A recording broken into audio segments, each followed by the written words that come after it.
حکمت سب چیزوں سے پہلے خلق کی گئی۔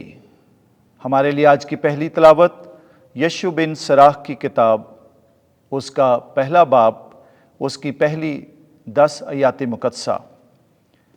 تمام حکمت خداوند کی طرف سے ہے اور ابد تک اس کے ساتھ رہے گی۔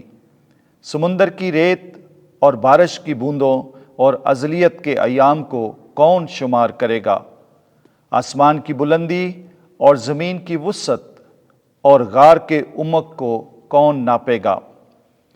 حکمت کا پتہ کون لگائے گا؟ وہ سب چیزوں سے پیشتر ہے۔ حکمت سب چیزوں سے پہلے پیدا کی گئی اور دانائی کی فہمید ازل سے ہے۔ خداوند کا کلمہ بلندی میں حکمت کا چشمہ ہے اور ازل احکام کی راہیں ہیں۔ حکمت کی جڑ کس پر ظاہر ہوئی اور کس نے اس کی مشورتوں کو جانا؟ حکمت کی معرفت نے کس پر تجلی کی اور اس کی آگاہی کی کثرت کو کس نے سمجھا؟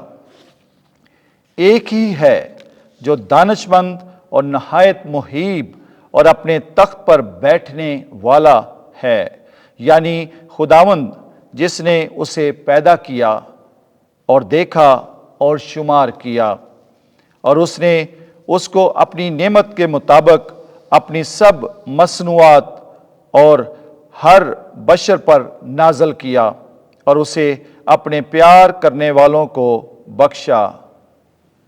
پاک کلام کے پڑھے اور سنے جانے پر خدا کی برکت ہو۔ زبور 93 جماعتی جواب۔ خداوند سلطنت کرتا ہے، وہ حشمت سے ملبس ہے۔ خداوند سلطنت کرتا ہے، وہ حشمت سے ملبس ہے۔ خداوند قوت سے ملبس اور کمر بستہ ہے۔ جماعتی جواب۔ خداوند سلطنت کرتا ہے، وہ حشمت سے ملبس ہے۔ اس نے جہان کو مستحکم کیا ہے، یہ جنبش نہیں کھائے گا۔ تیرا تخت قدیم سے قائم ہے، اے خداوند، تو ازل سے ہے۔ جماعتی جواب۔ خداوند سلطنت کرتا ہے، وہ حشمت سے ملبس ہے۔ تیری شہادتیں نہایت قابل اعتبار ہیں، اے خداوند، ایام کی درازی میں قدوسیت تیرے گھر کو شایان ہے۔ جماعتی جواب۔ خداوند سلطنت کرتا ہے، وہ حشمت سے ملبس ہے۔ خداوند آپ کے ساتھ ہو۔ انجیل مقدس مرکز کے مطابق اے خداوند تیری تمجید ہو۔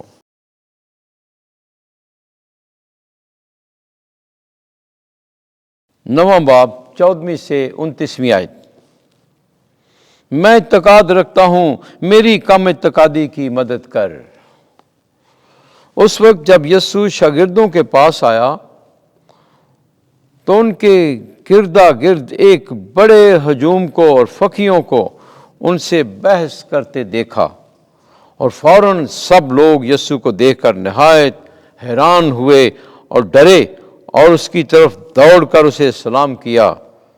تب اس نے ان سے پوچھا، تم ان سے کیا بحث کرتے ہو؟ ہجوم میں سے ایک نے اسے جواب دیا کہ اے استاد، میں اپنے بیٹے کو جس میں گنگی روح ہے تیرے پاس لایا تھا۔ وہ جہاں پر قابو پاتی ہے اسے پٹک دیتی ہے، وہ کف پر لاتا اور دانت پستا اور سوکھتا جاتا ہے، اور میں نے تیرے شاگردوں سے کہا تھا کہ وہ اسے نکال دیں، مگر وہ نہ نکال سکے۔ اس نے ان کے جواب میں کہا، اے بے اعتقاد پشت، میں کب تک تمہارے ساتھ رہوں گا؟ میں کب تک تمہاری برداشت کروں گا؟ اسے میرے پاس لاؤ۔ اور وہ اسے اس کے پاس لائے، اور اسے دیکھتے ہی روح نے اسے مروڑا، اور وہ زمین پر گرا اور کف لا کر اینٹھنے لگا۔ تب اس نے اس کے باپ سے پوچھا، کتنی مدت ہوئی کہ اسے یہ ہو رہا ہے؟ وہ بولا، لڑکپن ہی سے، اور اکثر وہ اسے آگ میں ڈالتی ہے اور پانی میں بھی، تاکہ اسے ہلاک کرے۔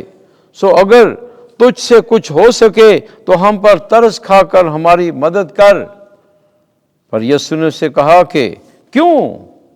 اگر ہو سکے، متقد کے لیے سب کچھ ہو سکتا ہے۔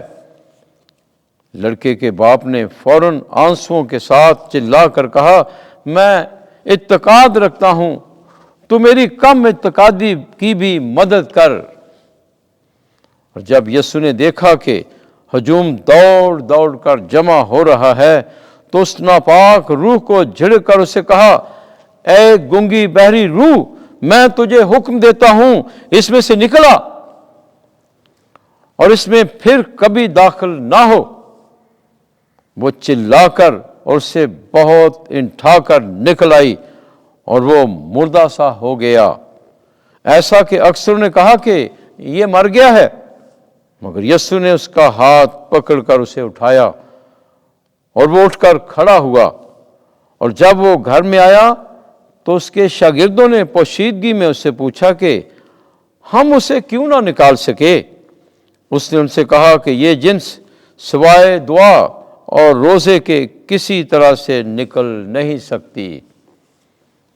انجیل مقدس کے وسیلے سے ہمارے گناہ معاف کیے جائیں۔ اے مسیح، تیری ستائش ہو۔